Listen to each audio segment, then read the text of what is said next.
I think this is a really challenging question because it's covering a lot of ground. But I would like to say first, I think we are living in very special times. We are living in times where, with a deep crisis and where society in Europe becomes older. And the two elements together make that we have to really harness all of the energies of everybody. Citizens, corporations, business and public sector. And so I believe very strongly, and that's one of the reasons why I came to this conference also, is that we can do more and better together. And it is not about one party telling the others what to do, but how to do it better is to do it better, first of all, because we need employment. We need people in jobs. And we need people to work longer, because shorter working time doesn't help to pay for social security and pensions, but we also need young people in jobs. And so who is creating jobs? Normally it's not the public sector, it's the private sector creating jobs. So in my opinion, that's the first task of business and the partnership with business, is to make sure that we have the best jobs and the most jobs possible. In some countries where we have an incredible number of young people, nor in jobs, nor in training, nor in education, it is unacceptable. If young people are not in jobs and they are not in training, it means that they lose, from in the beginning of their careers, actually their competences.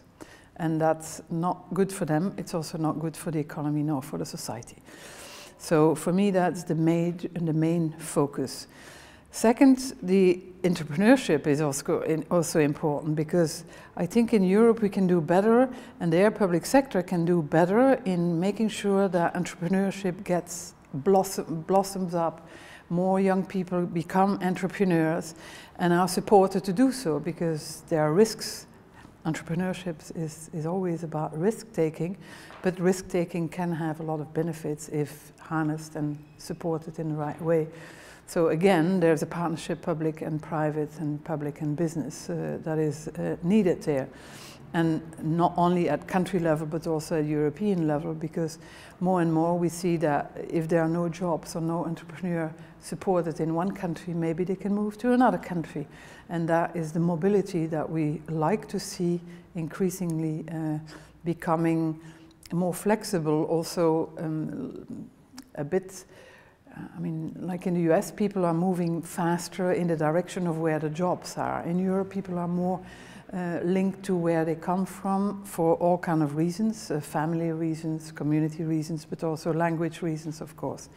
So we're offering in the public sector for the moment a possibility for young people to move, not only to study but also to work, by providing trainings and providing a new website to show where the jobs are. But of course the jobs need to be offered also by the private sector and by businesses. And then third, I think social inclusion is very critical.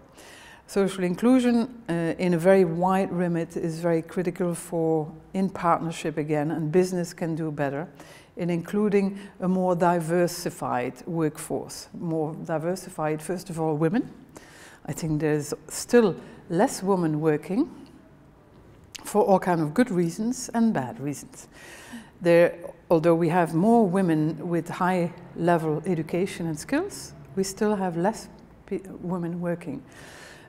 We have more women working part-time for obvious reasons of family and life balance, so that needs to be improved. More good childcare is needed, more support for women in household work is needed. And some of that can be provided by businesses, some of that can be provided by public authorities, as close as possible with the people where they are. I'm taking women because they are half of the population actually. And women very often don't see yet that if they work part-time or they stop working in their career for all kind of good reasons, very often they lose their rights to pensions, or they lose in the competitive world their competences for a while, and therefore it's more difficult to compete for the same jobs later on. So, but also people that are less able. I always say people, we all have some disabilities. Some people have glasses, some people have false tooth, and some people have to walk on or have wheelchairs. I mean, there's a degree of disability over lifetimes. Societies and businesses have to make better access also to make sure that people can participate in the workforce. We have good examples actually where people, for example blind people, seem to be, if developed well, their competences are developed well, they seem to be more productive in some of the jobs. So it's quite interesting that we should not automatically say people with disabilities are not as productive, and for the moment they're losing most of the access to jobs actually. So there's a lot to do also on social inclusion.